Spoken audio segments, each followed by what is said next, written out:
શાંતિવન સોસાયટીમાં ગટર ભરાઈ જતા રહીશોમાં ભારે રોષ જોવા મળ્યો।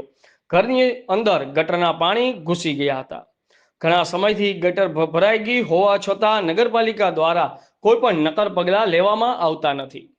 અમદાવાદ જિલ્લાના ધંધુકા શહેરની શાંતિવન સોસાયટી ખાતે છેલ્લી ગલીમાં ગટર ઉભરાઈ જતા પાણીનો નિકાલ થતો નથી અને પાણી બાથરૂમ અને ચોકડીમાં ભરાઈ રહે છે, જે બાબતે સ્થાનિક રહીશો દ્વારા અગાઉ લેખિત તેમજ મૌખિક રજૂઆત છતાં નક્કર કાન આંખ આડા કરી કોઈ કાર્યવાહી કરવામાં આવતી નથી। ગટરના પાણીથી બાવળિયા પાસે ખાડો ભરાઈ રહ્યો છે, જેનાથી રહીશોને મચ્છરોનો ઉપદ્રવ અને ઘરમાં ચોકડીમાં પાણી ભરાઈ રહેવાની સમસ્યાઓ છેલ્લા 2 મહિનાથી છતાં તંત્રને પેટનું પાણું હલતું નથી। છેલ્લા 20 દિવસથી વાતો થાય છે કામના નામે મીંડું।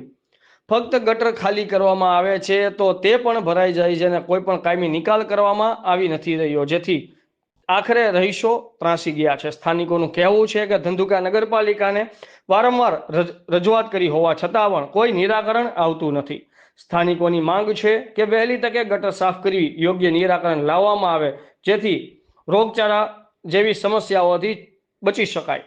રિપોર્ટર સંજયભાઈ ઝાલા, આઝાદ મીડિયા લાઈવ, ધંધુકા। જય હિન્દ, વંદે માતરમ।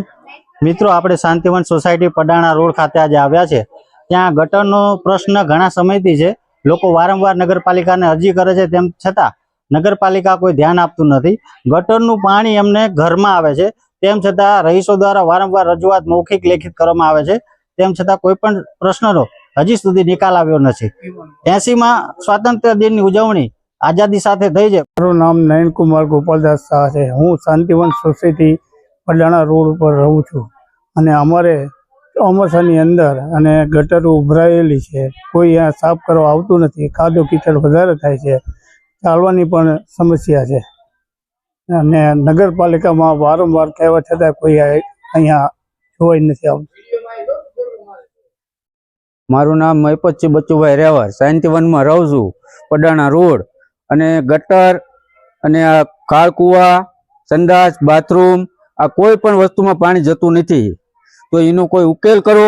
આ કાયમ માટેની સમસ્યા છે અને આમાં કોઈ આવતું નથી, ક્યારે કોઈ આવ્યું નથી અત્યાર સુધીમાં। અને રૂમની અંદર પણ પાણી ગીરી જાય છે। એની તમે કોઈ કાળજી લો અને આની કોઈ સમસ્યાનો ઉકેલ કરો। આ ગટરનું પાણી પીવાના પાણીની ભેગું આવે છે, તો પીવાના પાણીની પણ સમસ્યા બહુ મોટી છે, તો એનો પણ કોઈક ઉકેલ કરો। પીવા લાયક પાણી પણ નથી આવતું, એટલે આ બધાની સમસ્યાનો કોઈ ઉકેલ લાવો।